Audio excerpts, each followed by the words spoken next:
are having more difficulty getting into the arena, right, safely to call on customers and generate revenue. And there's a new way, a different way to do that marketing and the whole run your business effectively. And the technology companies do that, and they do it through some tools. And Mike McGibbon, he's an expert. He's our next speaker. He's as smart as they get when it comes to IT. One time he ran the information systems for the state of Arkansas in a large company in Jackson, Mississippi. I'm still enamored by the fact that he was given advice by a good friend of his to go spend a year learning Salesforce, and he did that. Spent almost a year every day studying Salesforce. I guess it's pretty complicated. He's an expert at that, and he's going to help us understand how any of us, almost any of us, could do our marketing without having to really leave the office and make sales. And obviously, some of us have to get our hands dirty, go execute. That's a little different, but there's a lot we can do to generate revenues, new customers, and Mike's going to dig into and really run a pretty robust business. That's why the tech ventures also are having kind of valuations they have. They're not affected as much by the virus because of this kind of marketing capability. More than marketing, obviously, but Mike, take it away, sir. Thank you for being here. Mike. Yeah, thanks. Appreciate it. Great job, Joe. Great information. It's kind of sobering too. Just makes you rethink and re-step through every step that you take when you're out and about. Yeah. So let me just I've got a few slides. My intention today is to share with you how we view innovation and technology as it relates to marketing and sales in organizations, how leadership treats CRM strategy and tools, and how diverse and how different all our companies that we serve utilize the tools and strategies that we offer and promote. First of all, a little bit about WhiteRock. I started it 10 years ago. Like Tim said, I've been in technology for 32 plus years. I've seen about every piece of technology you can put your hands on or not put your hands on. I started the company to be remote intentionally and did that originally. And now I guess everybody's kind of catching on. So it's interesting to see. Our team of engineers are 8, and we're spread out mostly in the United States, but we got one in India and one in Belarus as well. And our main focus is to help leadership to develop a long-term strategy and set of tools that can be sustained so that their marketing and sales strategies can be centered around growth at a cost-effective in a cost-effective means, and then also from a perspective of the customer, that they get the great experience that they in their mind and vision have put forth to their team. And we do this for about 70 plus companies, and we do it in various ways. Okay, so we customize everything we do, but we use pretty much the same principles for strategy, and we have a base core set of tools that we believe are the best. So that's about us. Well done. So when it comes to why customers come to us, there's quite a few reasons, but what I've listed here are some of the most common attributes and pains. So pains are typically the leadership wants to develop a sales culture, or either the sales culture doesn't exist, or they want to improve it, or maybe they're just unorganized in their sales approach. We kind of go with the idea that sales culture and sales process is developed. It's not something that you create with policy. So you can't just do a thou shalt as a leader in an organization and say, this is how it's going to be done. It's a process that is done over a period of time. It has multiple iterations. It continuously improves, but it's also very team-centric. In addition, CRM is really successful when it's thought of as in terms of your return on investment, as opposed to what it's costing you, because it's going to have a cost, but the idea is the cost needs to create value in the sales and marketing efforts, because that's the most important function in your business. And so if you're able to accelerate the speed of a sale, if you're able to retain your sales team and prevent turnover, if you're able to increase your average sale, those are the kind of things that the cost of a CRM strategy and tool set enable you to really focus on, which are big changes in your business. So the kind of companies that we work with, they really range, but where we find these problems mostly are in companies that are positioned to grow, have 50 to 400 people typically. They've got a sales and marketing team in-house, and they might outsource a little bit of that effort. But for the most part, they own that team, those teams. And then in addition, we find that the people that are buying this from us are the CEO, the sales leader, and it's heavily influenced from the CFO. So, you know, what are the outcomes that you would expect from a great CRM strategy and tool set once you get started? It's important to note that these are not outcomes that occur at the very end of the effort. These are felt and delivered and recognized and realized throughout your life cycle of your business. So when you begin the strategy and begin to use the tool set, what's really great is that leadership gets to focus on their team, because the team becomes passionate about the customer. And that's a narrative that gets played out where the retention of your team is so strong because of their passion for the service and product that you're offering. But in addition, they become the ones that are so passionate about the customer, and it puts leadership in a position to be very passionate about their team. So it's a great coordinated effort. And then the experience that customer gets becomes a lifetime experience. And we just really believe that that's how you retain them. It's kind of that find a customer, keep them forever mentality. And then the last one there, where you're able to timely predict your forecast your revenue and predict your cash flow. So often we see a lot of companies come to us, and that leader might be in a position where he's working with a board, and he's been talking about a revenue forecast for a quarter, and all of a sudden he comes up 10 days before the end of the quarter and he finds out he's going to be 50 to 70% off. Those are bad positions to be in when you're a leader of an organization. So we really flatten that out and make that really accurate for leadership. And so, you know, what is that? What is a strategy for CRM, and what are the tools? Well, from an innovation and technology perspective, clearly the market is saturated with technology. I mean, we've got more SaaS products, we've got software in a box, we've got, you know, multiple plug-in technologies, we've got innovation that can be created from the set of tools that are purchased. But we are agnostic. We believe in Salesforce because it's the most robust tool. It has the most capability of doing very specifically what an organization wants. Salesforce is an incredible organization, and they do so much throughout our world that we believe that's a great ecosystem to be working in.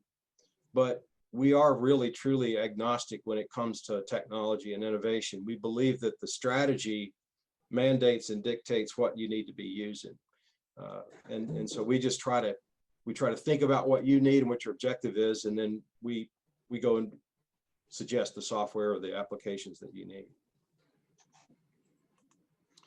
So up until COVID, on the left-hand side here, you'll see where there's I listed this as marketing tools and CRM tools. And on the right, there's operational tools and accounting tools. And, you know, up until 2019 or 2020, the tools were the strategy. In other words, your marketing team was making sure that they were tracking visits to the website. They were doing campaigning efforts, and lo and behold, you'll have somebody that becomes interested, that gets information, and they get to you in the right time, and they pass that on to the sales team, and the sales team works that lead and hopefully closes the sale. So that's kind of the offensive side of the organization. So that's when the offense is on the field, and the defense, which is on the right, is processing orders, tracking inventory, keeping up with transaction history, and making sure that they are picking the ball up when it gets fumbled. So they're kind of the defensive side. And where the offensive team communicates pretty well, so does the defensive team. And then along came this thing called COVID-19. And it's really shifted the way that organizations are forced to think now. So where we had an offense and a defense, now we've got a quarterback, and that's your CRM strategy and that tool set. And now everything else we're plugging into that system, because now that your sales team is remote, one, they can't be running down the hall and asking accounting about what is the history on this account and do they have a credit limit that's maxed out.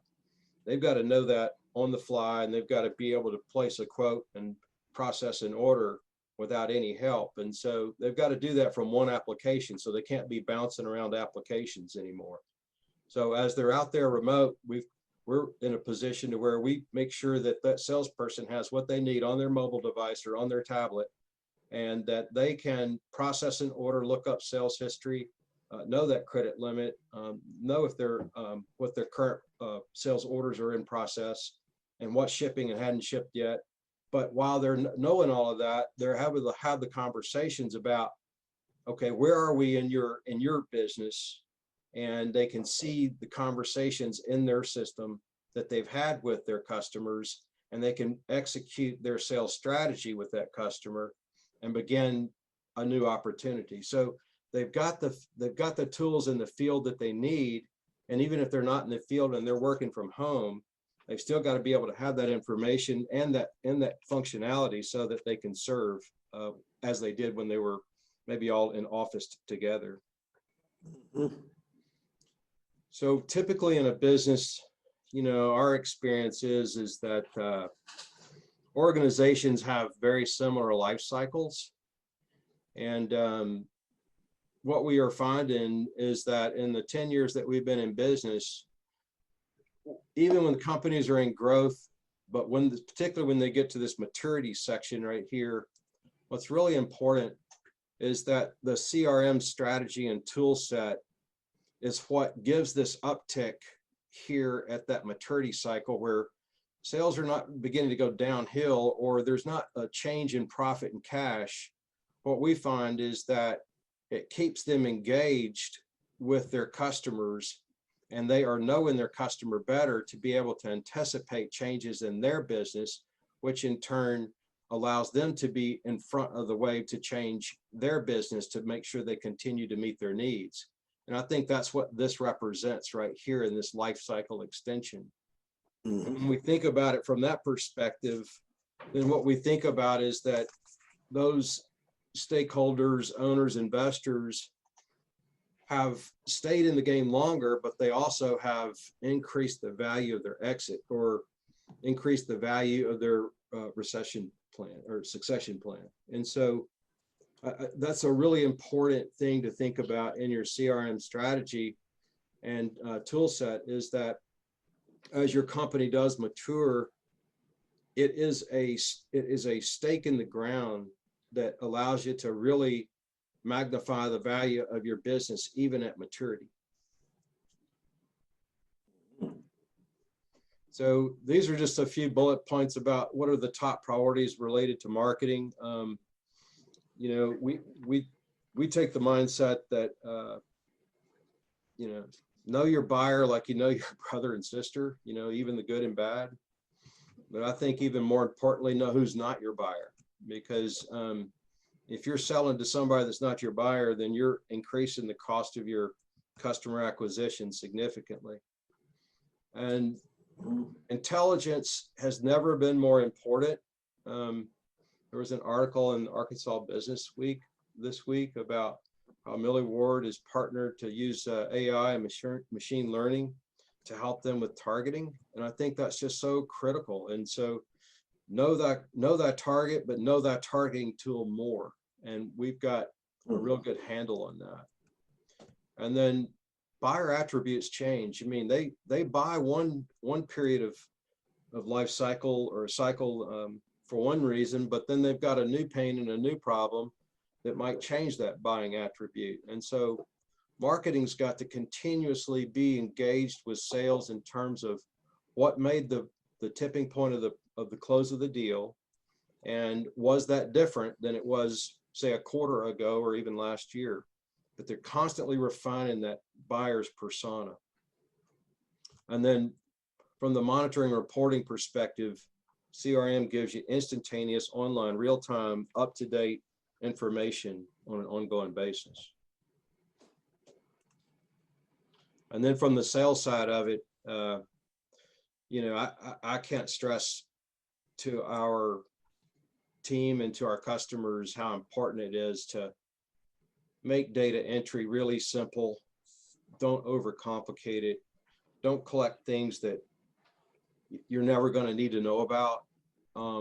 Have a great playbook so that your sales team can consistently produce wins in a consistent way, time and time again. That helps you with onboarding new hires. It helps you to take your middle of the pack and rise them to the top.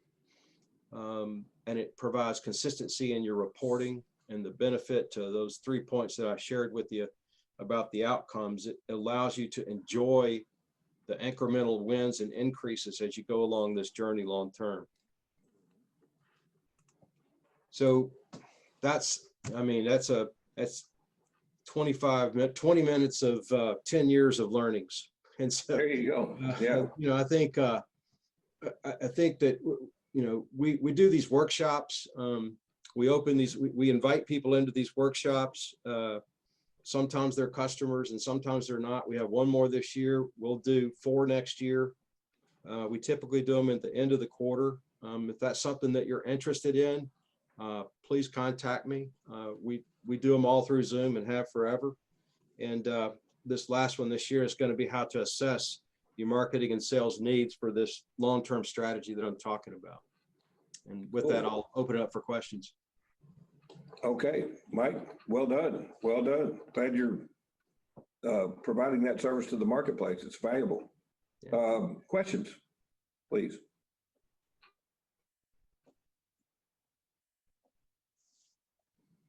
Everybody's hungry, maybe, Hey, this is Jerry. Can you hear me, Tim? Yes, sir. Mike had no idea that I'd be on this call, but we're actually a new customer of his. And, I run a economic development nonprofit, so we don't really have sales, but I've got, I work closely with 5 chancellors and 5 research campuses, plus our largest federal lab. So we're in the process of migrating to Salesforce primarily for contact management, because right now we have about 25 researchers, high functioning researchers in our academy. That's soon, probably over the next 5 years, to double. And we provide concierge service to these folks, not to try to conflict with their campus efforts, but we're finding that, both with the impact grants we do, they get stuck for a little bit of money. We're running around trying to make sure we understand what grants they have in, and we are I've gotten to the point that the contact management has gotten exponential, even with a small group. So, and we don't see it getting any easier. And so if we run out of contact, we've included our board, we've got 5 chancellors and 16 CEOs on our board, and we're a contact organization. If we're not talking to our board, not talking to our research leaders, we're not top of mind with them, and we don't try to overrun that. But we're probably still in the implementation phase. We're not maximized in terms of getting information back to help manage our company, but we see that as the only mechanism that's going to keep us as a small group and increase our effectiveness in the field. Mm-hmm. Yeah, I could see that. Thank you, Jerry, for sharing that. Yeah, thanks for sharing. Any comment, Mike, on that? Yeah, I think Jerry's right. I would say we're post-implementation, but we're in that strategic point where adoption is important, and we're looking at integration to other functionalities that they have in the business. And so he's begun his journey, and it's kind of what I was talking about. He talked about his growth and what their opportunities are out in front of them. And so ARA has been smart by getting started with this strategic CRM contact management approach before that wave, and they'll be better prepared for it. Mm-hmm. Arkansas Research Alliance is part of the Accelerate Arkansas package that Jerry helped get passed, and I've had some participation in that. And it's very important to us because we need these scholars to create the kind of research that will create the kind of companies that we all can build, so that we have some increase in our GDP, and we have a robust, more innovative economy. Is that well enough said, Jerry? You want to add anything? You were there at birth. That's very well said. Thanks. Well, we appreciate all you're doing for it, and it's exciting to hear the momentum you're going to have. That's doesn't surprise me, and that sounds like you're going to double pretty quick. That's cool. Good for you. All right, let us know if we can help you. Other questions or comments? So it's a state of mind, and then Mike, you got to really get after it. So it takes a fair amount of work to get there, but once you get there, you can have a lot of. Yeah, I think that's a great way to say it. It's whatever your objective is, that your outreach is in your organization, whether that be for profit or not, you're serving somebody, and to serve them effectively in a world where we've got unknown external instances, the idea is to cost effectively manage your outreach to make it most and more successful for those that you're serving. And I think that this is a great approach to doing that long term. Go with your chart. They talk about customer acquisition costs, some of those things. This is what they're talking about. A lot of these kind of mechanisms where you can measure this, and you can know what kind of impact you can have based on the X number of leads, and which ones will turn into sales, and be able to forecast that, like you talked, Mike. Fascinating, and that's how you get to be worth 8 times revenues. If you can execute all that well and deliver that to some private equity people, they might like your idea. So that's neat. Mike, they can get a hold of you here based on this slide, and you've got a target market, but you've been kind enough to help some smaller people like Tom Porterfield and Company, and Jerry and others. So those attributes of and pains that I described, no customer has all of that. Those are attributes that just one of them will drive them to us. So those are just they're all mutually exclusive. We help lots of organizations of all kind of sizes. I just was kind of giving you some broad strokes. Mike went into one of our other CO forum members. Mike's in a CO Tech forum in Little Rock that Innovate Arkansas made possible, and we partnered with them so that we could give them what we've learned about our peer advisory group, CO forums. And Mike went to see one of our clients who was working on his sales, and they were not where they wanted to be. He tuned up the whole pipeline and the technology and the way they were doing things, and pretty like 60 days you had things hopping, didn't you? Yeah, it can be done when it's broken pretty good. So yeah, fascinating, tremendous impact on that company. Just Tim, let me make one other comment. This is Jerry again. You bet. We couldn't have done it without Mike. I just, we're a small 3-man. We have 3 full-time employees and 4 part-time, and we're pretty heads down. And we start looking around for a CRM, and Salesforce, really almost self-identified, but the functions are almost exponential. And Mike, as a nonprofit, we do not pay a monthly charge. We have gone through a conversion with Mike, but he spent an enormous amount of time with us in that conversion process. So,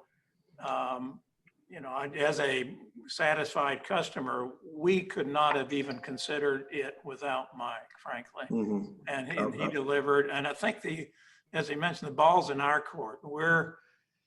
we're trying to get our rhythm on a daily basis. And I think our current challenge is that we've not really defined clear reporting back that would help motivate the people in the field for engaging a little bit more. But I just want to give my support to what Mike's organization has done for us. We just couldn't have done it without him. So Yeah, I bet so. That's so true. Salesforce is pretty complex, and having someone like him, and it just goes well beyond Salesforce. His whole system does. Yeah. As you all can tell and sense. So that you get the full A to Z with Mike. So, Mr. McGivney, thank you very much. We learned, Mike and I learned that our fathers coached together, Pine Bluff, Yeah, way that's right. back in the day. Yeah, how about that? Arkansas. All right, well, it's time to wrap up. Unless anybody's got anything else they want to cover. Okay, stay on the journey and keep adding some value. We appreciate everybody being with us. And Dr. Joe, thank you. Mike, thank you. Please reach out to Mike if you would like to go deeper on that. Thank you all. Meeting's adjourned.